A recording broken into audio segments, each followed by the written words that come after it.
Sadly, there are members of your community feeling overwhelmed, isolated, and alone because of a child's death. They haven't heard of infants remembered in silence. They don't understand the simplicity of our services or the difference that Iris can make in their lives. Imagine if you never heard your child cry.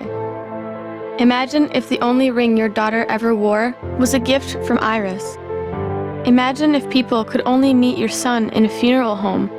What if those same people signed his casket instead of the visitor section in his baby book? Imagine your son died, and that his twin sister died too. How would you remember these chubby little cheeks and these 10 perfect toes?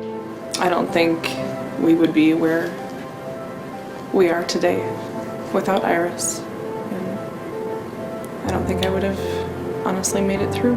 Well, it certainly made us continue to try to have a family, versus just giving up, to let us know there was light, at the end of the tunnel, that it's not, I guess if it proved to me anything, that you're not alone, and there are more people that have similar style problems or losses like we did, and it made the grieving process a lot easier and gave us hope, I guess, Gave us hope and gave us resources and gave us memories, things that we can look at, things we can hold. Things we can tell our kids. How can a perfect 3-day-old little boy get so sick that he dies on Christmas Day? What do his parents do?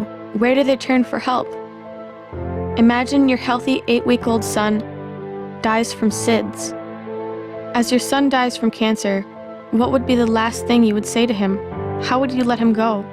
Thank goodness an Iris volunteer was there to help support and assist us in creating memories, to help us take handprints and footprints, to help trim a lock of hair, to help give her first and only bath, to help me put on her diaper and dress her that one and only time.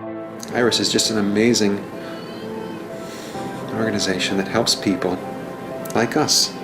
And we're just everyday folks that needed a helping hand, a lift up in a time when it seemed like it was the lowest point in life. To inform you or to teach you to say that it's okay to spend those last moments.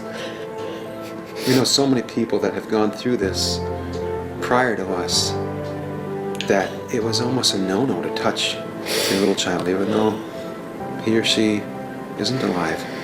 But such special memories we have from holding her, from dressing her, touching her, to look at her body, to look at her and say, Cheyenne, we love you.